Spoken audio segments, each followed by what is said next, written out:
Dans cette vidéo, nous allons explorer une histoire tragique qui s'est déroulée en Californie. Le 5 octobre 2005, Christy Wilson, 27 ans, a été vue pour la dernière fois dans le parking du Thunder Valley Casino. La veille, le 4 octobre, elle avait eu une conversation téléphonique avec son petit ami, Danny Berlando. Elle lui avait assuré qu'elle allait rentrer bientôt, mais après cela, elle a mystérieusement disparu. Ce n'est que 15 ans plus tard que les autorités découvriront la vérité sur la disparition de Christy.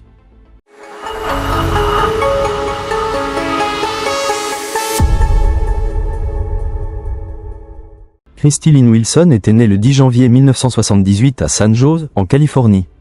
Elle avait obtenu son diplôme en commerce de l'Université de Californie à Chico. Selon sa mère, Deborah Wilson Boyd, et son grand-père, Patrick Boyd, Christy était une athlète et une étudiante brillante. Après ses études, elle a trouvé un emploi dans une entreprise technologique près de Sacramento. Pendant son temps libre, elle aimait jouer au blackjack au casino local, où elle a rencontré son petit ami, Danny Berlando. Selon ses amis et sa famille, leur relation semblait harmonieuse au début, mais elle a commencé à se détériorer après leur déménagement à Sacramento. Christy souffrait souvent de blessures corporelles, mais elle refusait de parler de leur origine. Parallèlement, elle faisait face à des difficultés professionnelles, ayant perdu son emploi en raison de la crise technologique. Elle a alors dû retourner chez ses parents à San Jose. Plus tard, elle a reçu une offre de travail à San Francisco, qu'elle a acceptée. Le 4 octobre 2005, Christy est allée à Sacramento pour récupérer quelques-unes de ses affaires. Mais 2 jours plus tard, Danny Berlando a appelé les parents de Christy pour leur annoncer qu'elle avait disparu. Selon lui, il avait contacté toutes les institutions, hôpitaux et amis de Christy avant d'alerter la police. Danny a expliqué que Christy était venue à son appartement le 4 octobre, qu'ils avaient dîné ensemble, et qu'elle était partie ensuite au casino Thunder Valley. Ce fut la dernière fois qu'il l'a vue. Il semblait que la famille de Danny n'appréciait pas Christy, ce qui expliquait pourquoi il avait assisté au dîner familial seul. De leur côté, les parents de Christy n'étaient pas non plus particulièrement favorables à Danny. En effet, ils avaient remarqué que Christy revenait souvent avec des blessures suspectes, laissant penser à des abus de la part de Danny. Patrick Boyd, le père de Christy, était policier et était particulièrement inquiet. Lorsqu'il a pris conscience des signes de violence domestique, il a voulu intervenir, mais sa femme, Deborah, l'en a empêché. À l'époque, Danny avait 31 ans et travaillait comme vendeur de voitures. Peu avant la disparition de Christy, les voisins avaient appelé la police après avoir entendu des cris provenant de leur domicile. Lorsque la police est arrivée, ils ont constaté qu'une dispute avait eu lieu entre Christy et Danny, mais aucun délit n'avait été signalé à ce moment-là. Au vu des circonstances, les détectives ont rapidement orienté leur enquête vers Danny, en raison de son comportement suspect. En effet, il avait attendu près de 48 heures avant de signaler la disparition de Christy. Ce délai a renforcé les suspicions, laissant penser qu'il avait eu le temps de dissimuler des preuves. Cependant, malgré ses doutes, Danny a coopéré avec les enquêteurs en leur permettant de vérifier ses appels téléphoniques, ses relevés bancaires, ainsi que l'activité de son ordinateur et de son véhicule. Les détectives ont interrogé les amis et la famille de Christy, vérifié ses appels téléphoniques et ses transactions par carte de crédit, mais ils n'ont trouvé aucune activité suspecte depuis le 4 octobre. La police a donc lancé une opération de recherche, impliquant des chiens, des volontaires et un hélicoptère. Après avoir localisé la voiture de Christy dans le parking du casino Thunder Valley, ils ont constaté qu'il n'y avait aucune trace de lutte ni d'incident dans les environs. Le mystère restait entier. Si Christy avait quitté le casino, pourquoi son véhicule était-il toujours là? Et si elle avait quitté son véhicule, pourquoi l'avait-elle laissé derrière elle? Les enquêteurs ont demandé les enregistrements vidéo des caméras de surveillance du casino, à la fois à l'intérieur et à l'extérieur. C'est là qu'ils ont fait une découverte intéressante. Christy était assise à une table de blackjack avec un homme qu'elle semblait connaître. Ils étaient en train de discuter et de se féliciter mutuellement pour leurs gains et leurs pertes. Mais les choses ont pris une tournure inquiétante lorsque l'homme a posé sa main sur la jambe de Christy. Les images montrent que Christy semblait perdue dans ses pensées, et son comportement était de plus en plus erratique au fur et à mesure qu'elle perdait au jeu. À un moment donné, un employé du casino lui a demandé de sortir pour se calmer. C'est alors que l'homme avec qui elle jouait a déclaré « Ne t'inquiète pas, je vais m'occuper de cette beauté ». Peu de temps après, les caméras ont capturé l'homme quittant le casino avec Christy. Lors d'une autre inspection de Thunder Valley, les enquêteurs ont trouvé un téléphone sous la table de blackjack. Il appartenait à Christy, et cela a constitué une avancée importante dans l'enquête. Les autorités espéraient pouvoir suivre les déplacements de Christy en traçant son téléphone, mais il était maintenant trop tard pour savoir où elle se trouvait.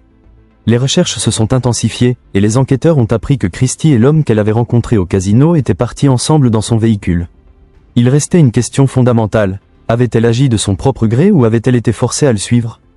Après avoir analysé les images de CCTV et les informations de la carte de joueur de Christie, les détectives ont identifié l'homme comme étant Mario Flavio Garcia, un résident d'Auburn. Mario, 53 ans, était un homme marié, père de 2 enfants et travaillait dans le secteur de l'informatique. Mais en creusant davantage, ils ont découvert un passé criminel inquiétant.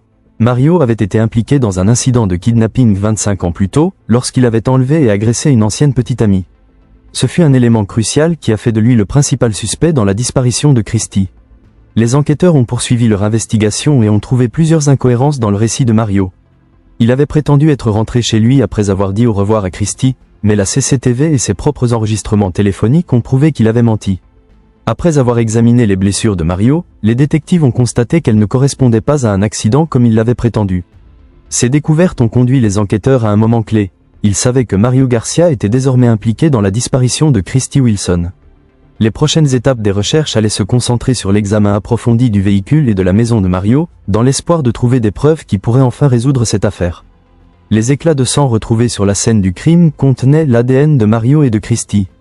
Cette découverte a détruit l'argument de Mario, qui prétendait qu'il n'avait rien à voir avec l'incident. Les preuves indiquaient clairement qu'il y avait eu une lutte entre Garcia et Christie, et l'ADN trouvé dans la voiture et sur les portes avait définitivement lié Garcia à la scène du crime. Les enquêteurs ont également découvert que Garcia avait effectué des recherches sur des sites web liés aux substances pouvant être utilisées pour altérer une boisson. Ils en ont déduit que Christie aurait pu être drogué par Garcia avant qu'il ne la prenne à son propre compte. Mais pour confirmer cette hypothèse, il fallait absolument retrouver Christie. Une grande recherche a été lancée autour de la propriété de Garcia, une vaste étendue de 5 hectares, mais sans succès. Aucune nouvelle preuve n'a été trouvée. Malgré l'absence du corps de Christie, les autorités ont arrêté Mario Garcia et l'ont inculpé pour l'enlèvement et le meurtre de Christie Wilson. Garcia, cependant, n'a cessé de clamer son innocence.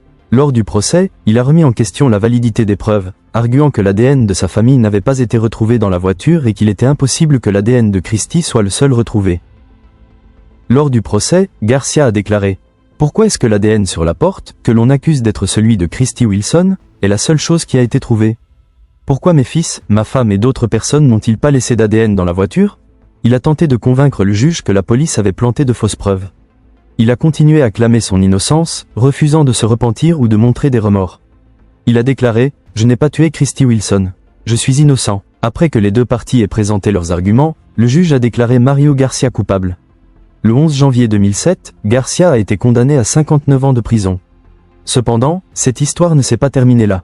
La famille de Christie espérait que, une fois condamné, Garcia révélerait où il avait caché le corps de leur fille, mais il a refusé d'en parler. Au fil des années, la famille de Christie a lutté pour avancer, sachant que le meurtrier de leur fille ne montrait aucun remords. Mario Garcia a déposé plusieurs appels, mais aucun d'eux n'a été couronné de succès, ce qui n'a fait qu'aggraver la douleur de la famille Wilson. En 2018, Mario Garcia a modifié sa stratégie. Il a fait savoir à la famille de Christie qu'il était prêt à les informer sur l'emplacement du corps, mais en échange d'une réduction de sa peine. Deborah Boyd, la mère de Christie, a envisagé de négocier avec lui, mais a finalement abandonné l'idée. Elle a affirmé « C'est un désastre. Je ne vais pas utiliser le corps de ma fille comme une monnaie d'échange. » Les enquêteurs ont également contacté la famille de Garcia pour obtenir des informations. Jean Garcia, l'ex-femme de Mario, avait cessé de croire en lui et pensait que son ex-mari avait effectivement tué Christie. La police a aussi interrogé les enfants de Garcia, Chris et Andy, pour obtenir des détails sur ce qui s'était passé le jour de la disparition de Christie. Chris, le fils de Mario, a évoqué un étrange comportement de son père. Alors qu'il avait un match de football important, Mario a insisté pour rester à la maison, travaillant frénétiquement sur un tracteur dans sa propriété. En analysant cette nouvelle information, les enquêteurs ont décidé de retourner sur la propriété de Garcia. En avril 2020, ils ont fait appel à une entreprise spécialisée dans l'utilisation de radars de pénétration de sol. Les experts ont identifié 8 zones spécifiques où des anomalies sous la surface étaient détectées. Lorsqu'ils ont creusé à l'endroit où Mario avait été vu travaillant sur son tracteur, ils ont finalement retrouvé le corps de Christie Wilson. Les restes retrouvés ont été confirmés comme étant ceux de Christie, 15 ans après sa disparition. Bien que la cause exacte de sa mort n'ait pas pu être déterminée, les experts ont observé que Christie avait un bras cassé et un nez fracturé. Les enquêteurs ont immédiatement informé la famille de Christie de la découverte des restes de leur fille, une nouvelle à la fois tragique et réconfortante pour la famille, qui a enfin pu faire son deuil. Lors d'une conférence de presse à Auburn, le gouverneur de Placey, Devin Bell, a annoncé la découverte des restes de Christie, précisant que ce n'était pas sans l'aide indirecte de Garcia. Il a également précisé que Mario Garcia, malgré sa condamnation, refusait toujours de coopérer et de fournir des informations permettant de clore définitivement l'affaire.